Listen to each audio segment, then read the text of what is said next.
president-elect at the time. Sabi niya May 2016.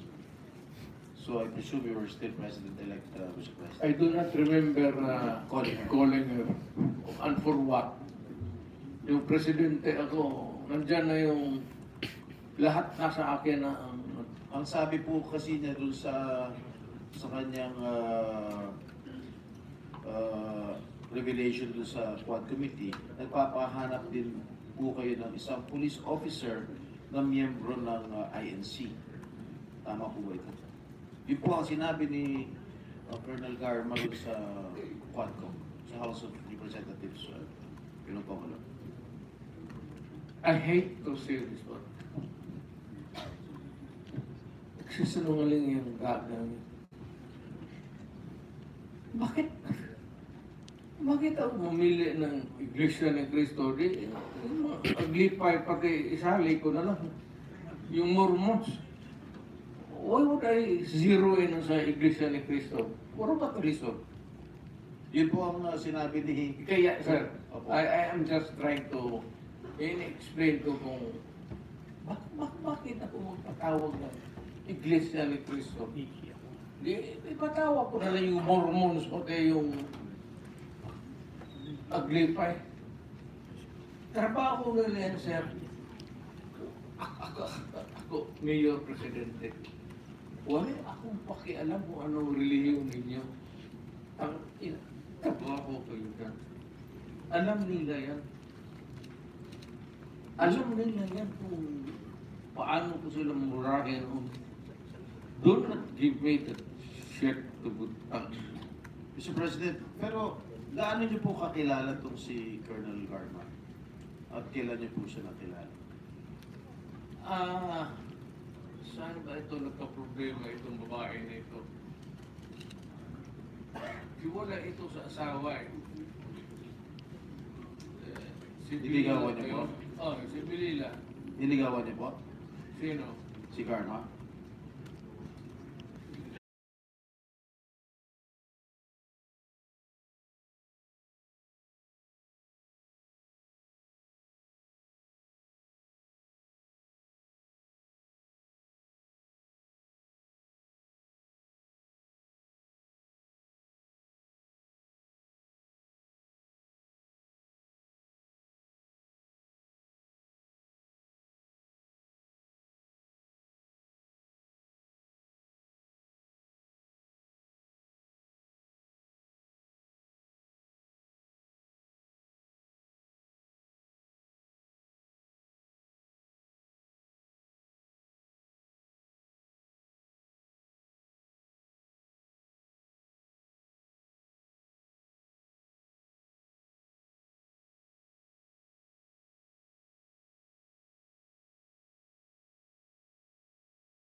Mga dyan lang.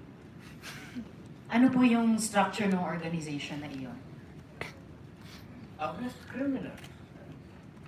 Hindi po, yun yung task siguro na binigay niyo. Pero anong structure ng death squad niya iyon? Structure against crime and criminal. Ibig sabihin, ano po yung setup? At sino yung pitong yun na miyembro ng death squad Fight niyo? crime.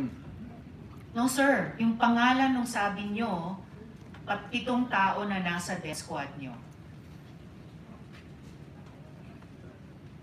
Mukhang patay naman sila lahat, no? It's okay sir, ano pong mga pangalan nila? You know, when I was mayor, about 43. I am now 73. For the life of me, I cannot remember the name. And ano po yung structure ng pitong yon? Merong bang team leader, may dalawang teniente, then may apat pa na tao? Ano po yung structure ng organization na iyon? I said I am 73 years old. Hindi ko nga alam kung bakit nandito ako para na. Sir, I'm sure alam niyo kung bakit kayo nandito. In fact, kayo po yung nagsalita ng pinakamarami sa resource persons. May reward po ba yung pitong iyon sa death squad niyo? Again, ma'am? May rewards po bang ibinibigay sa mga miyembro ng death squad niyo tuwing nakakapatay sila? Police? Police ba yung death squad niyo? Yun ang allegations. Hindi po, yung sinabi niyo kanina. Huwag tayong lumabas dyan. Hindi po ako lumalabas. Iba-ibang lumalabas. O, Yung dito sinabi tayo po sa- ninyong ang death squad, pinag-usapan may dito, rewards po ba yun? centered sa police na sinasabi na binabayaran. No sir, pina-follow up po yung sinabi ninyo, Ay, yung civilian? unprompted. O so, kung civilian yon, yung sinabi niyo na death squad niyo na 7 tao, may rewards po ba yung 7 tao iyon kapag nakakapatay Ay, sila? hindi ma'am, mayayaman yung mga maraming gago na mayayaman sa Davao. Ano pong koneksyon ng mayayaman sa Davao? Gusto dun sa pumatay miyembro ng ng mga death kriminal. squad? Because Ibig sabihin, they want their city to be safe. Nagbibigay sila, yung Because mayayaman, ng they want rewards sa business to death thrive. squad? Yes sir, bago po yan. Sinasabi nyo ba na yung mayayaman sa Davao nagbayad sa death squad para pumatay? No, hindi ma'am. Si Sila Colonel mismo. Makasait po ba kasama sa death squad na iyon? Sino? Colonel Makasait, kasama po ba sa death squad na iyon? Colonel Makasait. Ma'am, alam mo sa totoo lang, mahabang istorya to. It's okay sir, maikli lang sana Pero po ang sagot. problema, ma'am, patay na yung tao. Si Colonel Makasait ay patay na. Ayaw kung marami. Police officer in the police department. Pero patay na yung tao. Okay sir, may Huwag mo rewards akong po ba sila? tanungin kung anong history yung tao na yan, patay na. Okay, may rewards po ba sila, yung mga miyembro ng death squad nyo? Sino? Ako? Magbigay? Yung itong miyembro, kung sino man ang nagbigay, may rewards ba sila kapag pumapatay sila? Walang reward, ma'am. Walang Police reward. yan. Lalo Hindi na po. police. Bakit Wag- ako magbigay ng reward sa mga... Paiba-iba, hindi po. Trabaho Paiba-iba nila po yung yan. sinasagot nyo eh. Hindi ko tinatanong yung mga pulis. Oh. Tinatanong ko po yung mga miyembro ng death squad nyo. Ah. Binabayaran ba sila kapag nakakapatay sila? Wala. Wala. Okay. So, libre lang yung pagpatay. Senator, this is just an intervention. Yeah, I'm sorry. We have to I follow- apologize, we have Mr. to Chair. follow the Yes, order. I submit, Mr. Chair. The time for Senator Estrada has expired.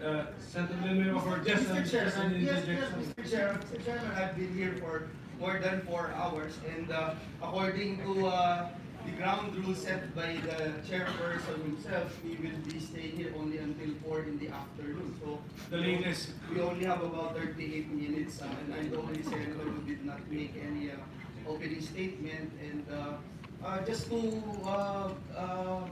expedite the deliberation, Mr. Chairman, may I just be allowed to move that my opening statement be inserted into the records?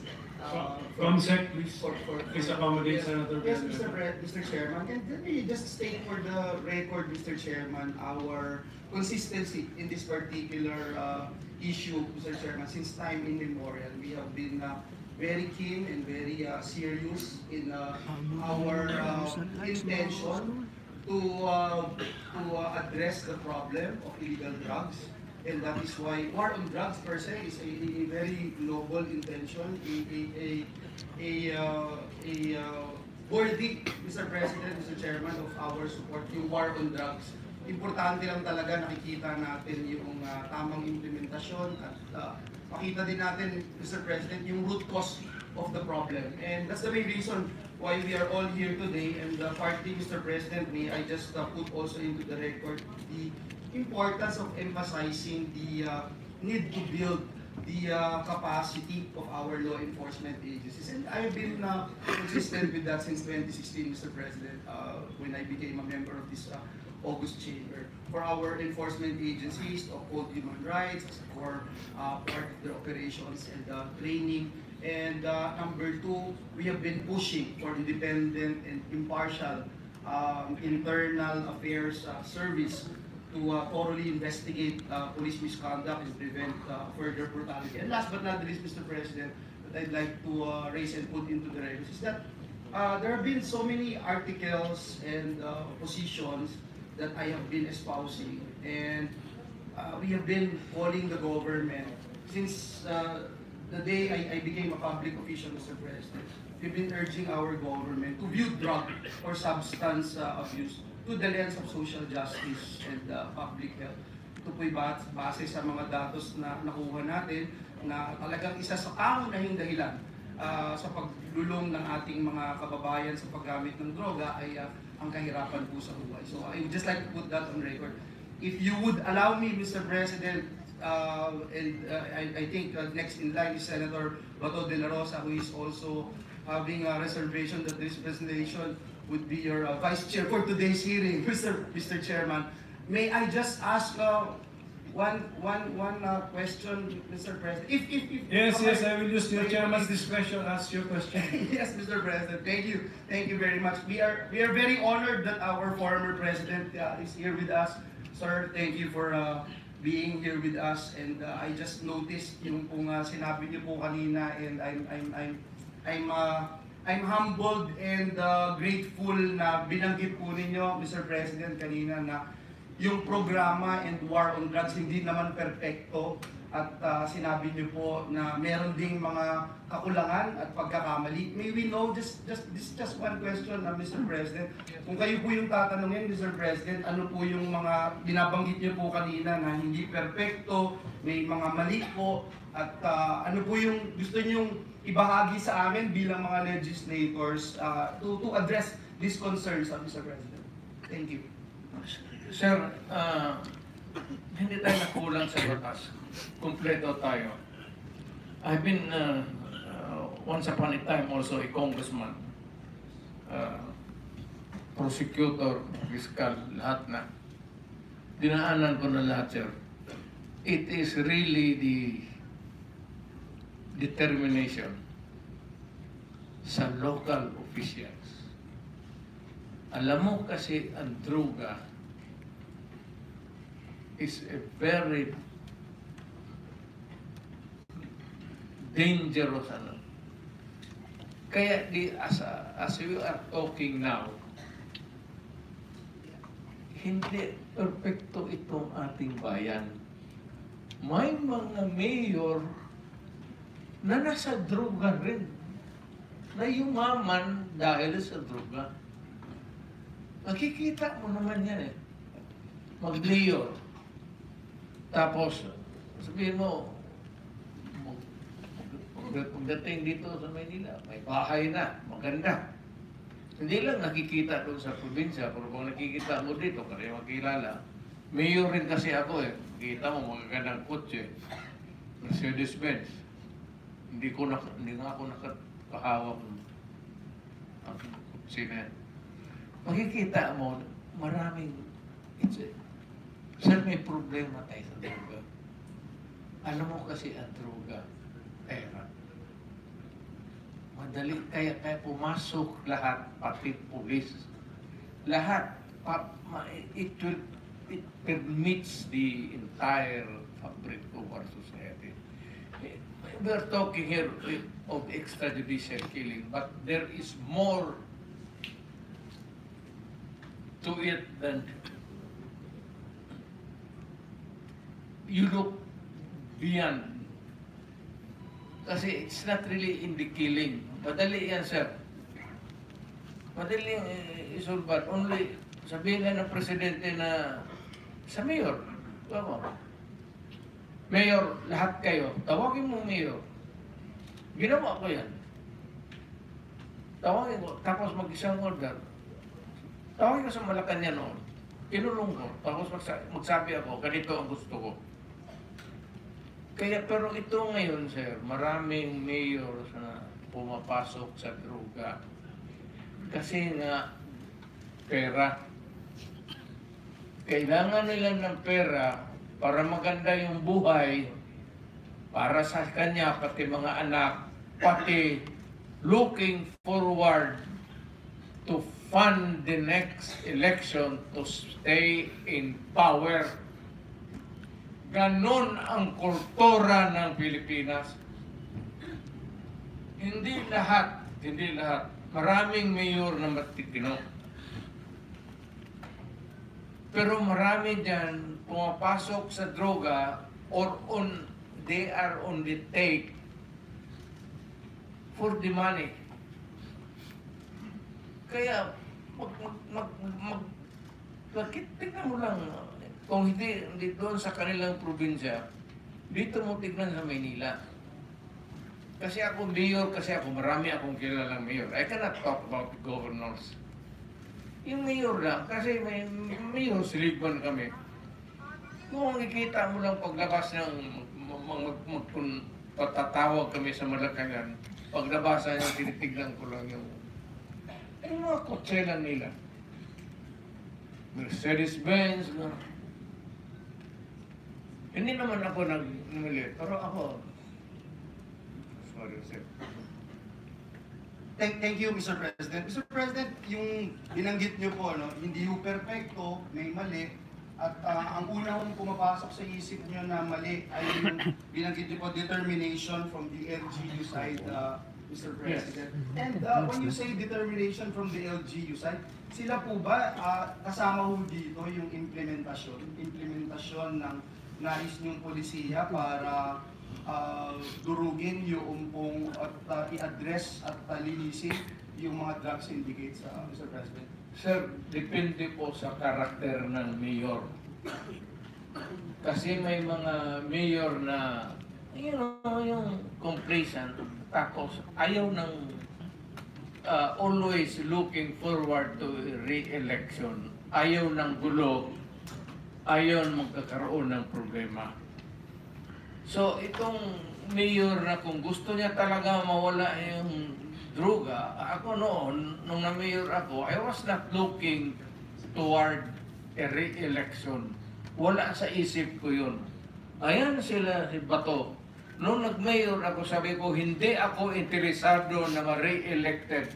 Putang ina, magtrabaho tayong lahat. Ito ang gusto ko. Pati kayo mga pulis, putang, papatayin ko kayo ulit. Medyo akong... Kasi pagka-mayor ka na,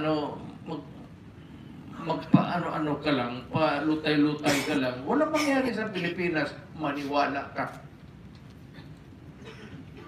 Lalo na yung mga mayors na pumapasok sa droga, yan ang dapat unahin patayin.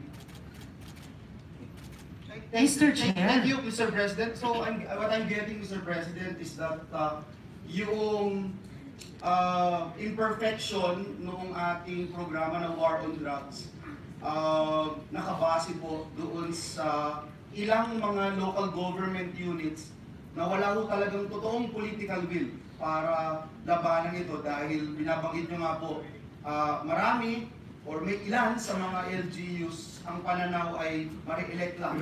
Hindi talaga durugin. Ayaw magkaroon ng problema sa re-election niya. Yung iba naman, takot. Lalo na sa probinsya. Lalo na yung nagdinegosyo ng droga, may mga baril, tapos may tao. Mr. Chair, with the permission of Senator Villanueva, quick interjection. Yes, Senator Ontiveros is recognized. Salamat tayo, Mr. Chair. Salamat, Senator Villanueva. Just to make of record na sinabi ng dating presidente na yung mga mayor na suspected na involved sa drugs dapat patayin. That is not an acceptable statement ng isang naging presidente tungkol sa mga naging kasama niyang nagtatrabaho sa gobyerno ng mga mayors. For everyone, whether mayor, whether maliit na drug suspect, kahit pa yung mga high-value targets, may due process. And the president of all dapat ang nag-uphold niyan. So unacceptable po sabihin na ang mga mayor na drug suspect ay dapat patayin. For the record, Mr. Okay, Chair. ma'am. Ganito yan. Mabutit dumating ako dito.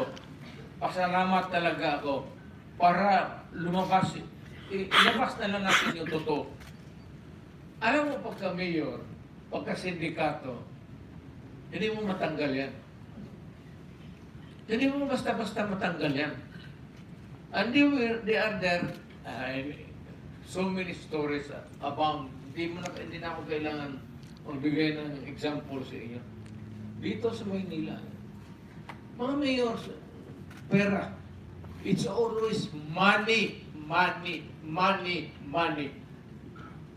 Kaya pagka nandyan, either they are in cahoots with the law enforcers or yung ibang mayor takot. Yung sa probinsya, kung magka-mayor ka, kaya huwag kayo may nakikinig ngayon, huwag kayo magpili ng mayor na pitsugin. Kasi wala talagang mangyari. Pagka mayroong mga sindikato, ex-policemen, ex-soldiers na may baril, tapos takot kang mamatay, walang mangyari sa syudad mo. You have to, maraming problema na nakatago, ma'am, na hindi natin nakikita. Nasa undercurrent yan. Hindi natin nakikita yan. Sino po ba yung mga yun? All over. Mayors. All over. Hindi ko masabi ulo. Just for the record again, Mr. Chair, with thanks to Senator Villanueva, unacceptable na sabihin ng isang dating presidente, o kung sinabi ninyo noon, yung presidente kayo, na ang sino ng suspect, maliit man, malaki, mayor, na suspect sa drugs, ay dapat patayin. Kasi may due process po. Salamat tayo, Mr. Chair. Salamat, Senator Villanueva. That is my stand. If you do not agree with me, I'm sorry. But I'm dealing with the serious problem of my country. Hindi mo madala sa pakiusap yan. Sabihin mo, putang ina, pumito kapag hindi, tutudasin kita. Yun ang lalo ng pulis.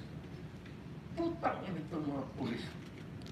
Pagka pumasok yung pulis doon, hindi masabi, "Uy, pulis, puminto nga." Puntahan mo yung pulis, sabihin mo, mga pulis, kung mga tao nila, harapin ko, o dito, total, let us be, labas na lang natin yung, pati yung lungguay. Pero Mr. Chair, forgive me for interrupting. Hindi, Speaking of patapusin mo lengguwahe. muna ako. Sorry sir, Mr. Chair, baka maaring ang resource person tumigil magmura kasi bahay natin itong Senado eh. Salamat kaayo. Thank you, thank you. Hindi tayo Mr. President, magkaibigan. Mr. President, sir, excuse me, sir. I am relating a conversation. I am not Yes, mo nagmumura. Mr. President, Sinasabi ko yan kung ano ang sinasabi ko doon sa tao. klaro na po yun, Mr. President, na when you relate to the police officers, may kasamang mura. Pero okay na, klaro na po yun. Pwede na natin hindi ulit-ulitin, Mr. President. Hindi lang, Pwede sabihin na lang po. ako, papatayin kita. Hindi lang ako magmumura sa... Iwasan lang po. We try our best na iwasan na po. Anyway, naintindihan po. Thank you, Mr. Chairman. Just one last because sige. I sincerely appreciate, Mr. President, yung binanggit ng ating dating Pangulong Duterte na hindi perfecto, maraming mali, and binanggit po niya yung kamalian na nag-stem from the local government units, at binanggit po ng ating dating Pangulo na pati pulis may pagkakamali din. And I think it happened, itong makita natin noong August 16, 2017, yung kay Kian de Los Santos. Mr. President, I was the one who first called for the investigation and filed the resolution here in the Senate about what happened doon sa Caloocan. And ang nangyari nga po dito, 3 policemen, si Juarez, Pereda, and Cruz were found guilty of murder. They are sentenced to reclusion perpetua, imprisonment of up to 40 years. Ganun din po yung nangyari kay Carl and Kulot de Guzman, neighbors from Cainta, Rizal. Ganun din po, no?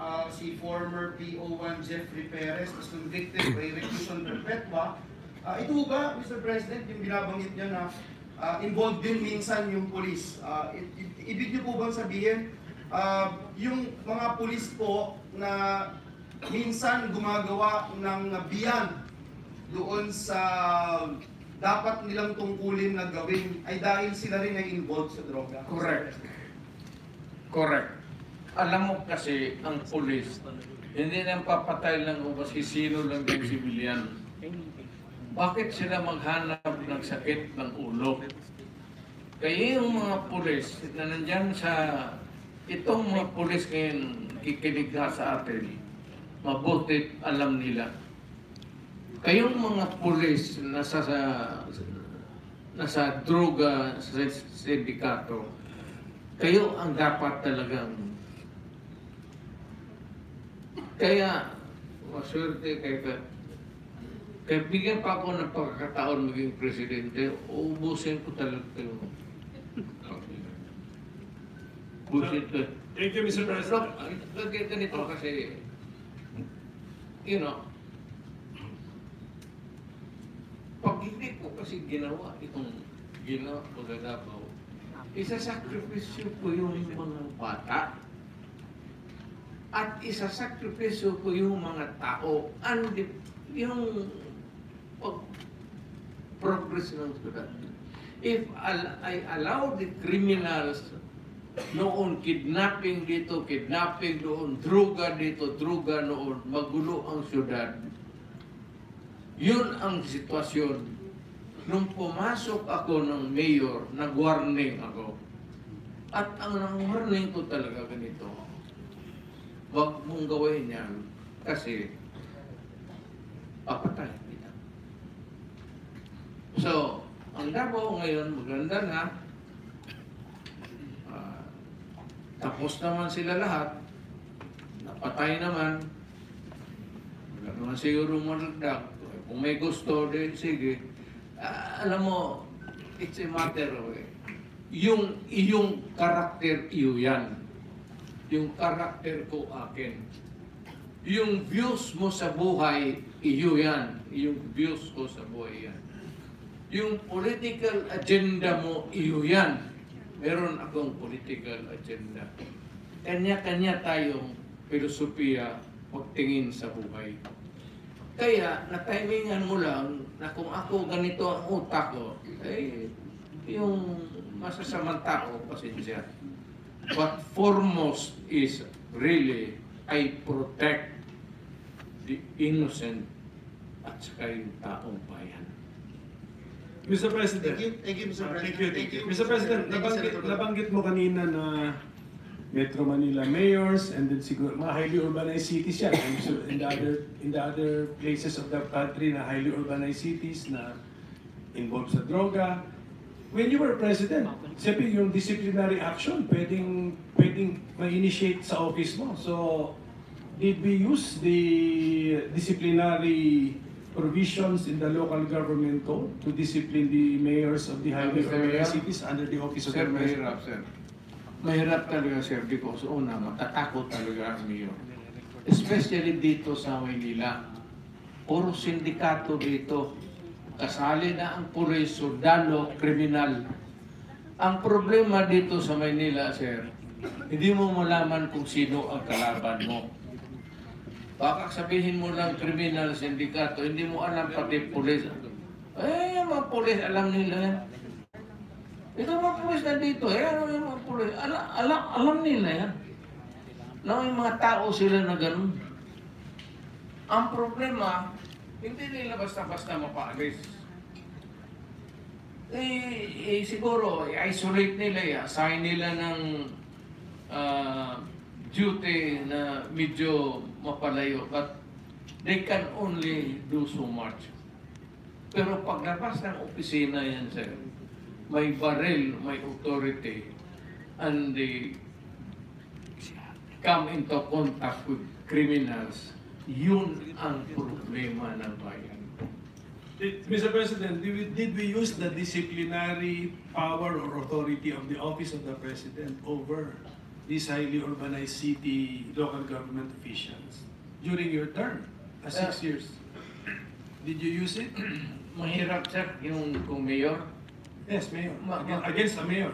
Mahirap because yung word na due process, sir, yun talaga. I am not trying to belittle the democratic principles of our country. Pero yung due process, sir, yun ang pinakamahirap. Pagka pinailan mo ng kaso due process, it will take years.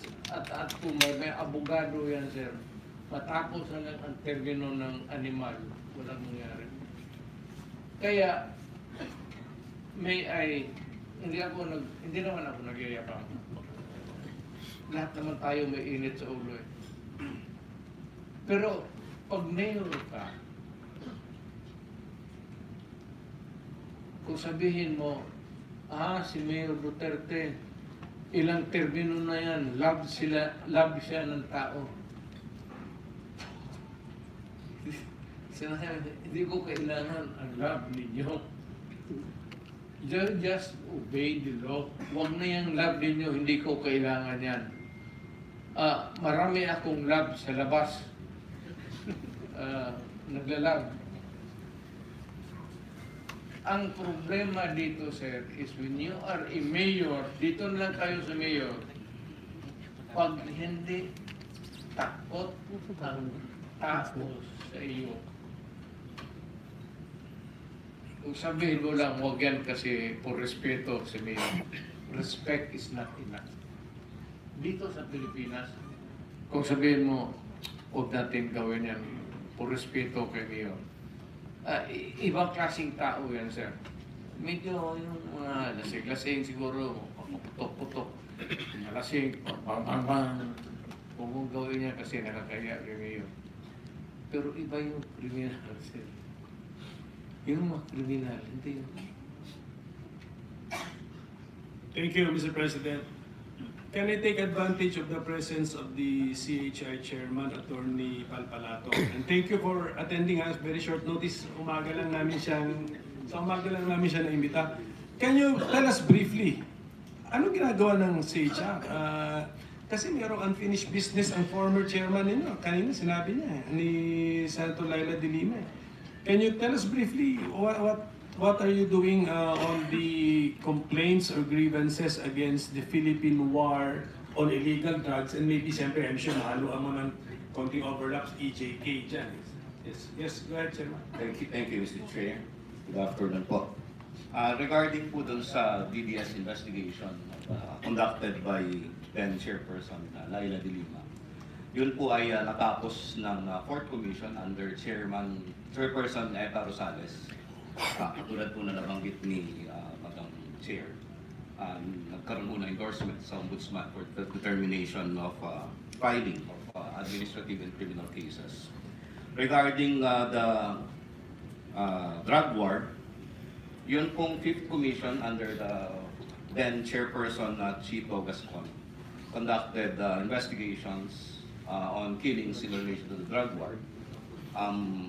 Meron pong nailabas na report during that time. Ito po yung report on investigated killings in relation to the anti-illegal drug campaign. Nilabas po ito noong April 2022. Subalit, ito pong report na ito is not on the determination on accountability.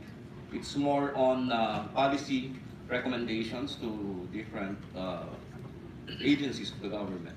Pero tinignan po kung meron mong paglabag sa karapatang pantao And ang conclusion po dun sa report na yun is there is a violation of human rights, particularly right to life, and it's the failure of the state to address the problem. Wala pong, dun sa report pong yun, wala akong determination kung sino accountable. That's why ito hong aming commission ngayon, the 6th commission, formed a task force para po tignan ulit yung mga kasong inimbestigahan ng komisyon and to determine ang accountability naman kung sino ho yung dapat managot doon sa mga pagpatay. So ang naging problema ko kasi ng komisyon dito ay yung pong mga kapulisan, they refuse cooperation with the Commission on Human Rights. Ayaw po nilang bigyan ng dokumento ang komisyon. At dahil dito, naging problema ng komisyon ng pag-conduct ng investigation, hindi ko namin matapos. And sa ngayon, because of these congressional inquiries, umaasa ko kami na makakakuha kami ng bagong ebidensya. Finally, ma-close po namin itong investigation na ito. Mr. Chairman, if I just clarify. So, work closely with us kung gano'n. And then, bigyan niyo kami ng inputs. Ano yung mga information na gusto ninyo palang makalap namin? Mr. Chairman. Yes, Your Honor. Ang isa pong pinaka-importante po siguro sa amin in relation to our investigation, yun pong directive from the Philippine National Police preventing the sharing of information to the Commission on Human Rights on the basis of Executive Order Number 2, yun pong exceptions. Dated one. EO number 2 dated para ma-situate natin kailan in-issue yan. It was issued during the time of former President Duterte. Kaya anong month yan? Basta 2016 to 2022 yan. EO number 2. Yes. Sige, go ahead. So, yun po yung naging problema kasi yung police po, nung nag-iimbestiga ang komisyon, pumupunta ho sa different police stations kung saan merong nangyaring pagpatay. At humihingi kami ng mga investigation reports, plot reports, kung ano mga ebidensyang available sa police. Hindi ko sila nagbibigay. At iba-iba ho yung dahilan. Isa hong dahilan yung EO2. At ang iba pong dahilan, meron hong direktiba coming from the leadership of the PNP. Pinagbabawalan makipag-ugnayan ng Commission on Human Rights. Kasama ho yung mga NGOs or human rights workers. Ano naman documentation ng direktiba from the leadership of the PNP? Anong documentation? Meron hong sinasite na memorandum from the PNP. What is it? Can you identify the memorandum? Sir, may I be allowed? Hindi na siguro ako. Chairman, you will continue, ha? You will continue. We'll just allow the President to interject. Yes. Mabuti itong napag-usapan na rin natin ang puro tayo Pilipino, sir. Pilipinas to. Dumaan ako, mayor, congressman, yung presidente ako. So, more or less, medyo kapa ko yung ano. But let me start by saying talagang hardliner ano. Hindi ko siguro sa disiplina rin ng bata pa kami, nanay ko na pag nagkasala ka noon talagang 5 oras ka dyan sa altar na ka ganun. So, yung ano namin, kanya-kanya tayo ano yan. Nung na mayor ako, gusto ko yung tama lang. At gusto ko protektahan yung pamilya ko, the city of Davao, yung mga tao. Dapat mong saktan. Kaya yung mga kriminal na nag-warning na ako, tapos di persisted lalo na sa droga. Alam mo, sir,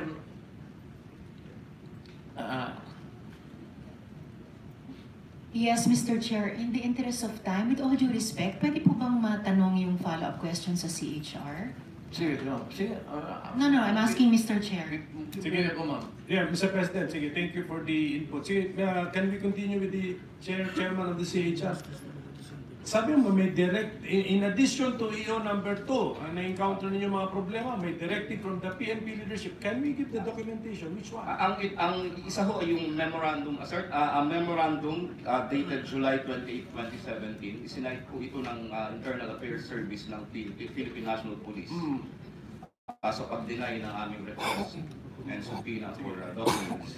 Meron din ng mga verbal instructions coming from the alleged superiors ng mga chief of police. Okay, are you encountering the same problems or reasons as of the moment when you want to find out what happened from the station? Sa ngayon po, kasi after the House of Representatives initiated the hearings on the HAK, nagkaroon po kami ng opportunity to speak up with the PNP Human Rights Affairs Office, and we brought up the issue. And we were hoping na magiging cooperative ang Philippine National Police this time. Kaya lang nung sumulat po kami, ganun pa rin po, ayaw pa rin nila mag-provide.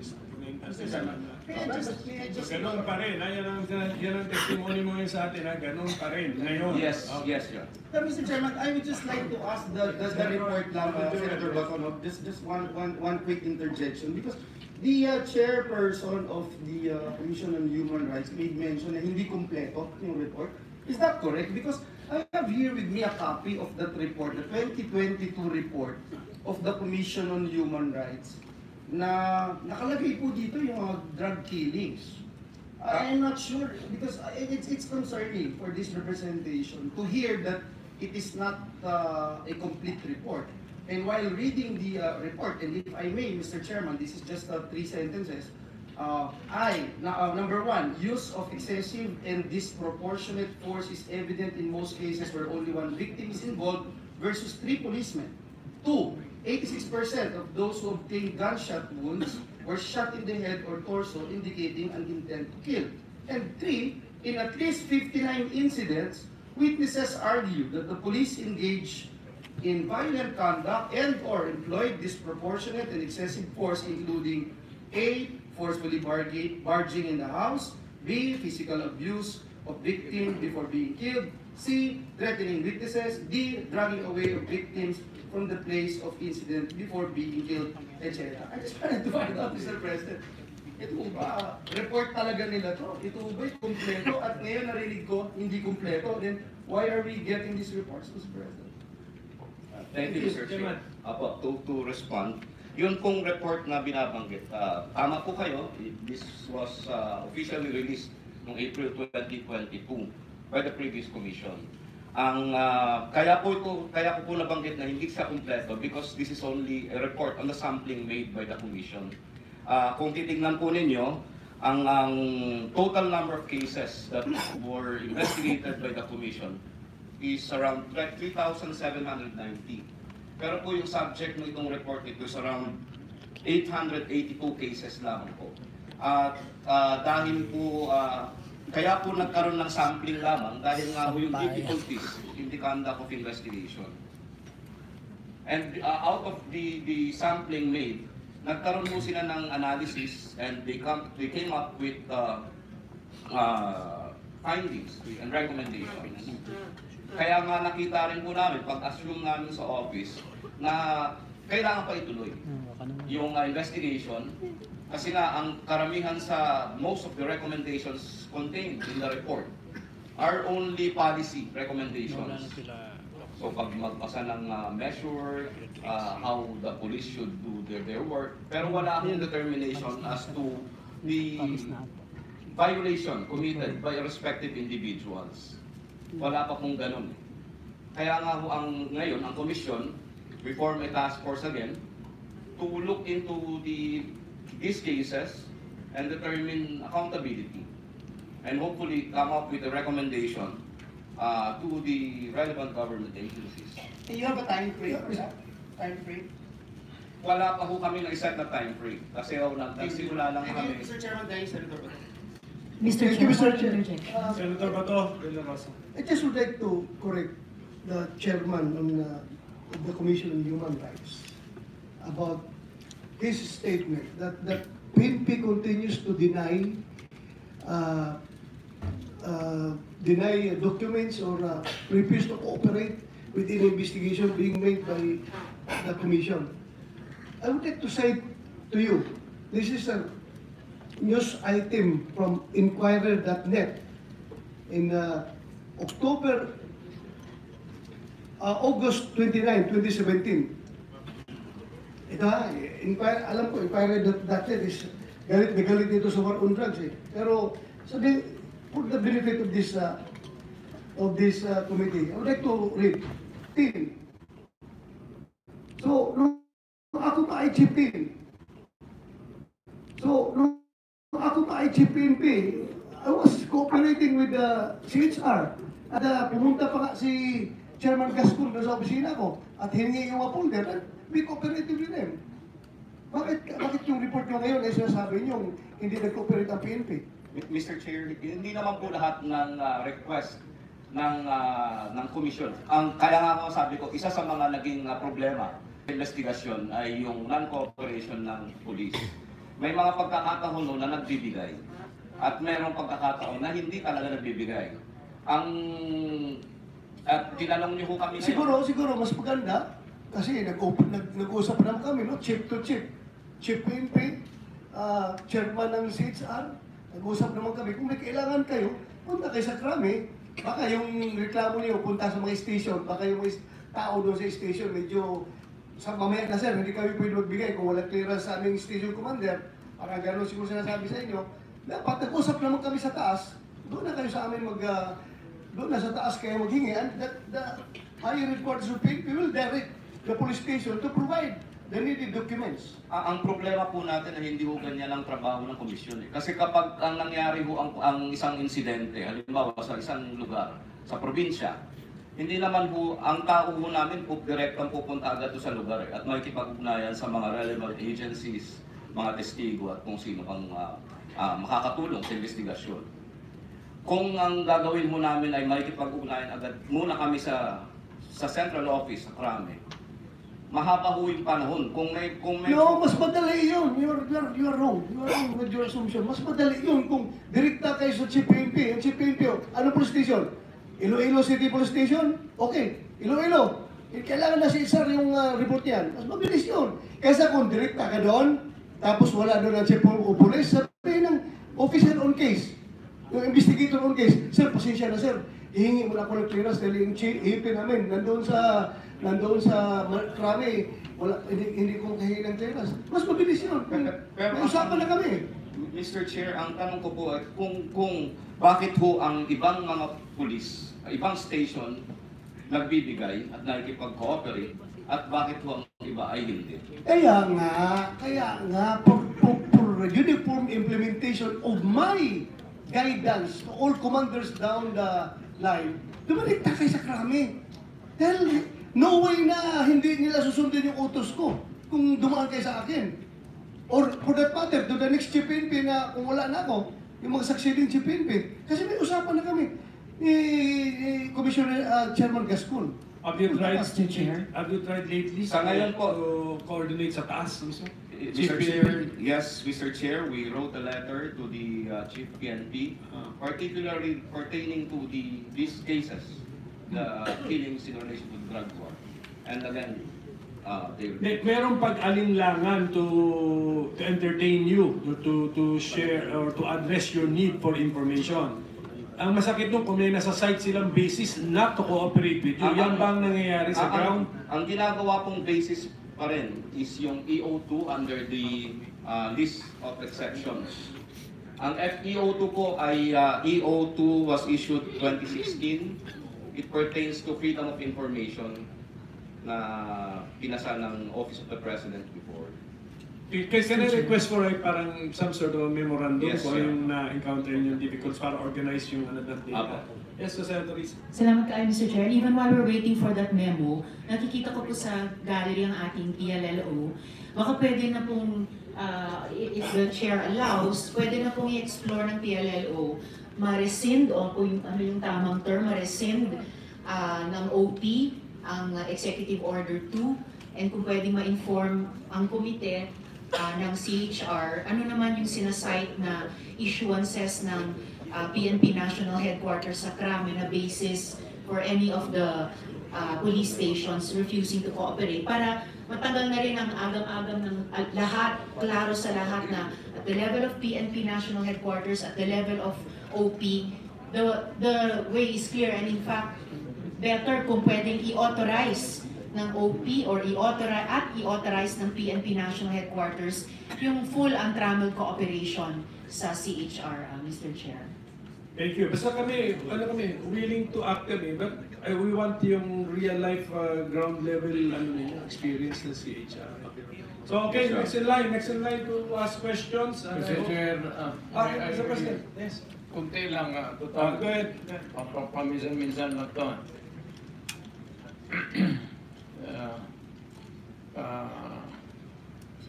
Pardon, may strip set to may sore throat ako. So, I mean, I do not mean to be disrespectful. Okay, go ahead, sir. Go ahead. Makatinay na strip set to may. Pakinggan lang ho ninyo ako. Total, tinawag na naman ninyo ako. Pakinggan ninyo yung kunting kwento ko. The human side. The human side sa